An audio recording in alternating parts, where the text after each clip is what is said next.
নমস্কার and welcome to notebook. আমি গার্গী এবং আজকে আমরা চলে এসেছি 9 এবং 10ই মার্চের কারেন্ট অ্যাফেয়ার্স ডিসকাস করতে। Very very welcome to all. Just for update, আমি গত পরশু অ্যাকচুয়ালি তোমাদের যে পঞ্চায়েত অ্যান্ড রুরাল ডেভেলপমেন্টের তরফ থেকে যে নোটিফিকেশনটা দেওয়া হয়েছে বিভিন্ন ত্রিস্তরীয় পঞ্চায়েত লেভেলে যে রিক্রুটমেন্টের জন্য, সেটার নির্মাণ সহায়ক এই পোস্টার বিষয়ে আলোচনা করেছিলাম। আবারও তোমাদের প্রচুর কোয়েরিজ পেয়েছি এবং অবশ্যই চিন্তা করো না, শুধুমাত্র নির্মাণ সহায়ক না, বাকি পোস্টগুলো যেমন ব্লক ইনফরমেটিক্স অফিসার, সহায়ক, জিপি কর্মী, এক্সিকিউটিভ অ্যাসিস্ট্যান্ট, সেক্রেটারি, এনাদের সকলের পোস্টের বিষয়ে আলাদা আলাদা করে আমরা আলোচনা করব। এবং সেই পার্টিকুলার ওই পোস্টে যদি তুমি নির্বাচিত হও, সিলেক্টেড হও, তাহলে তোমার কি ধরনের কাজ করতে হবে বা তোমার জব প্রোফাইলটা কি হবে সেটা নিয়েও আমরা আলোচনা করব। জাস্ট একটা জিনিস আপডেট, আমরা নির্মাণ সহায়কের যে ভিডিওটি করেছিলাম সেখানে বলেছিলাম যে তাদের পে ব্যান্ড 9, কারণ প্রথম অ্যাকচুয়ালি তোমরা জানো যে লাস্ট আমাদের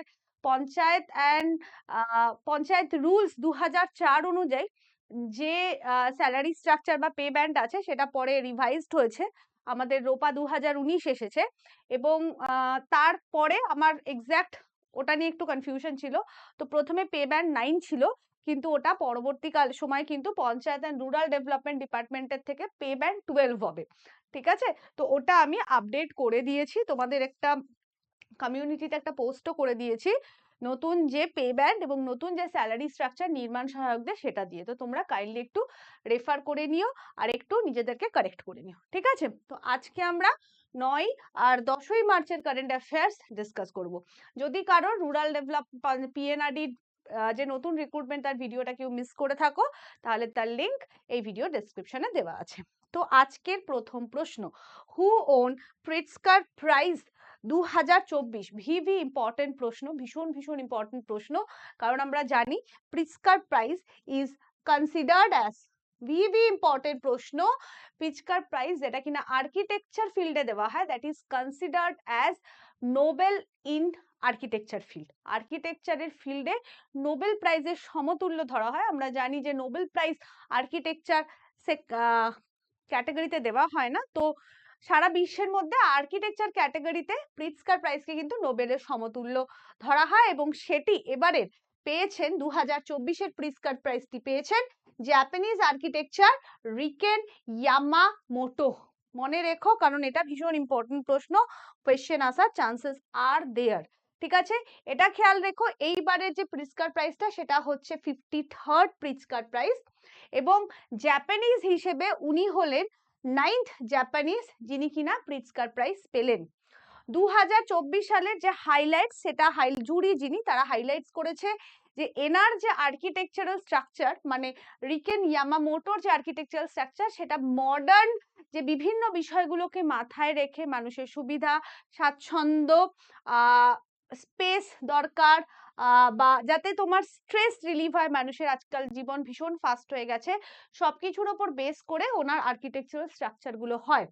2030 অবশ্যই, যেহেতু আমরা 2024 পড়ছি, আমাদের কিন্তু বিভিন্ন পরীক্ষার জন্য 2023-এ তিনি কে পেয়েছিলেন সেটাও ইম্পর্টেন্ট। তো 2023-এ যিনি প্রিটজকার প্রাইজ পেয়েছিলেন তিনি হচ্ছেন British architect sir David Alan Chipperfield. আশা করছি তোমাদের এটা একদম মনে আছে, এটা আমরা আলোচনা করেছি। এই যে প্রিটজকার প্রাইজ যিনি পান, তিনি পান $1 লাখ এবং এছাড়া একটা ব্রোঞ্জ মেডেলিয়ান পান। এবার একটু প্রিটজকার প্রাইজ নিয়ে আলোচনা করে দিই। ইন্টারন্যাশনাল আর্কিটেকচার অ্যাওয়ার্ড, যেটা অ্যানুয়ালি প্রেজেন্ট করা হয় to honour a living architect or architects whose build work demonstrates a combination of those qualities of talent। প্রথমবারের জন্য এটি দেওয়া হয়েছিল 1979 সালে এবং প্রথম এবং একমাত্র ভারতীয় যিনি কিনা প্রিটজকার প্রাইজ পেয়েছেন তিনি হচ্ছেন বি.ভি.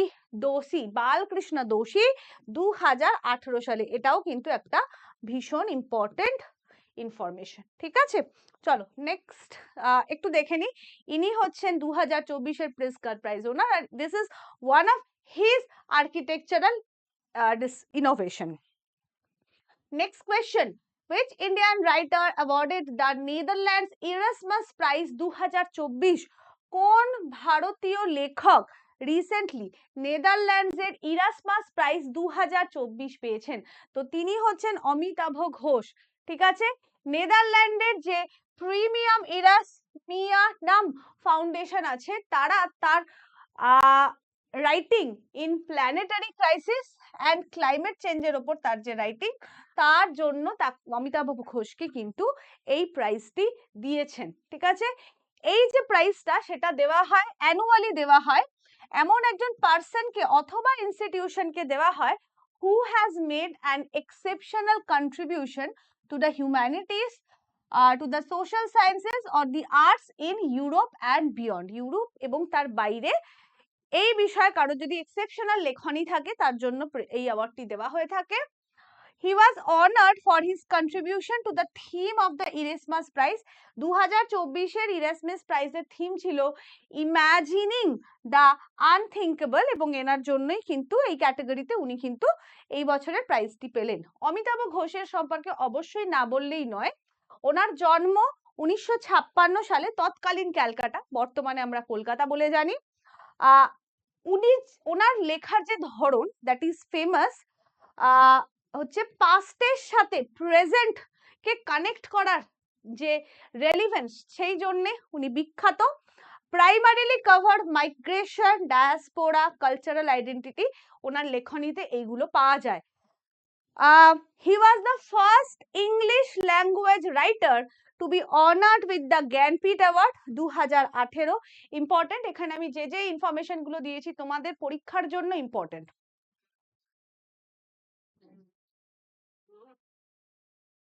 পদ্মশ্রী পেয়েছেন 2007-এ in the field of literature and education. He was awarded the Sahitya Academy Award in 1990 for his book The Shadow Lines.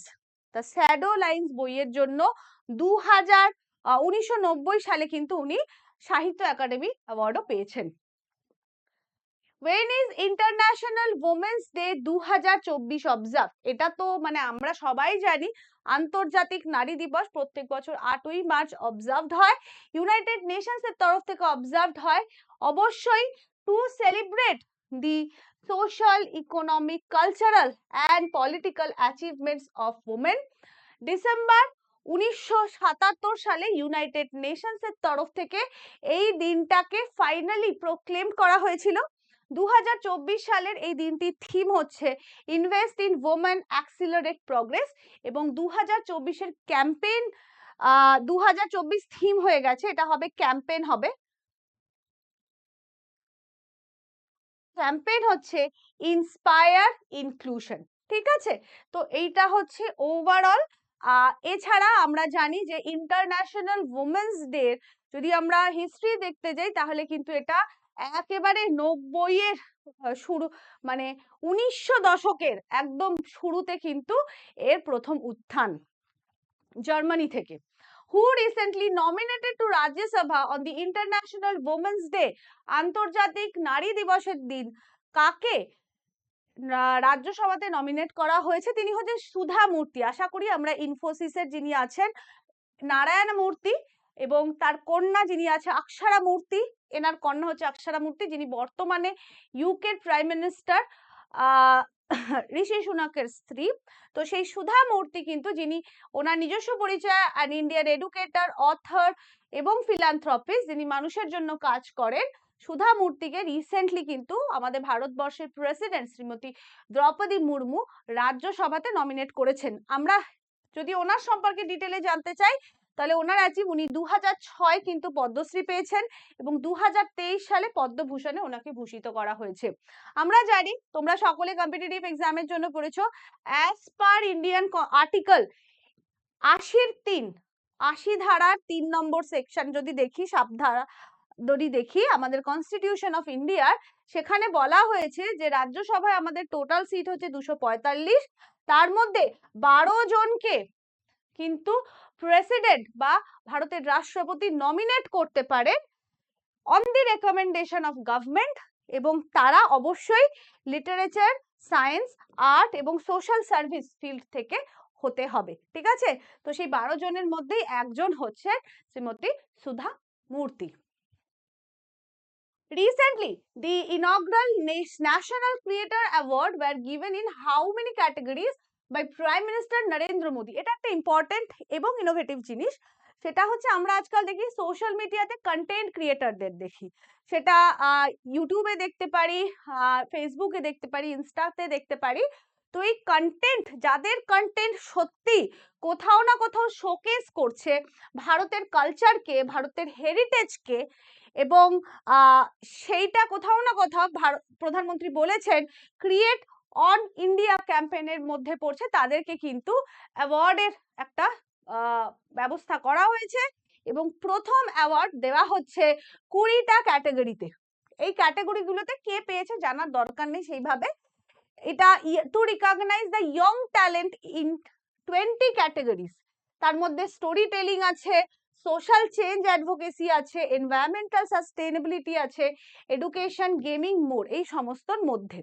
Categories এর মধ্যে যে 20টা যে ক্যাটাগরিজ গুলোতে দেওয়া হয়েছে, best creator for social change, best international creator, disruptor of the year, celebrity creator of the year, favourite travel creator, best creator in food category, most creative creator male and female, heritage fashion icon award, Swachhata ambassador award, এগুলো হচ্ছে কিছু example. এই তো ভারতবর্ষের এটা কিন্তু ইনগ্রাল national creator award, যেটা কিন্তু প্রথমবারের জন্য দেওয়া হলো। এবং আজকে শেষ প্রশ্ন, recently prime minister Modi laid the foundation stone of Sikkim's first railway station, what was its name? তাহলে সিকিমের প্রথম রেলওয়ে স্টেশনের শিলান্যাস করলেন প্রধানমন্ত্রী নরেন্দ্র মোদী, এবং সেই নাম, তার স্টেশনের নামটা হচ্ছে র্যাংপো রেলওয়ে স্টেশন, যেটা কিনা সিকিমে অবস্থিত। প্রায় 2000 রেল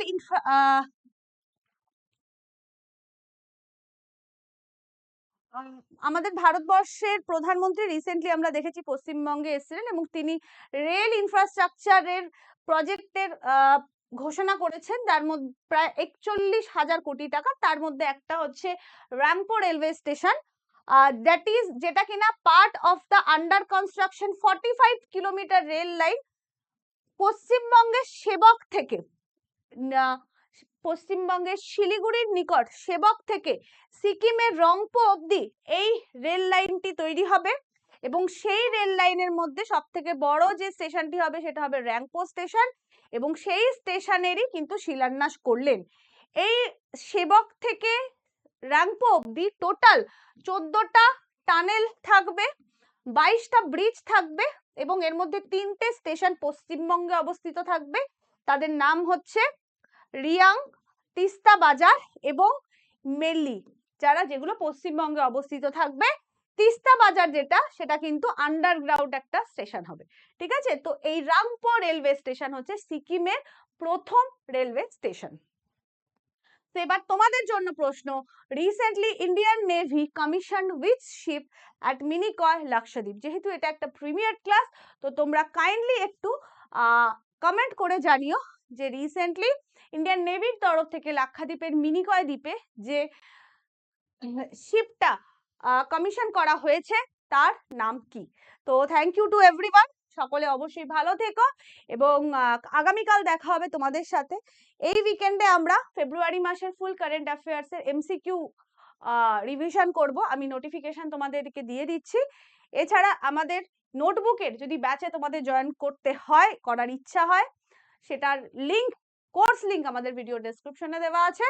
আর অবশ্যই পঞ্চায়েতের যে নতুন রিক্রুটমেন্ট হতে চলেছে তার ডিটেলস ভিডিও এবং পোস্ট ওয়াইজ ভিডিওর লিংকও এই ভিডিও ডেসক্রিপশনে পাবে। ক্লাসের পিডিএফ আমরা ক্লাসের পরে তোমরা পেয়ে যাবে তোমাদের টেলিগ্রাম চ্যানেলে। তো থ্যাংক ইউ টু এভরিওয়ান, ভালো থেকো, সারাদিন ভালো কাটিও, বাই।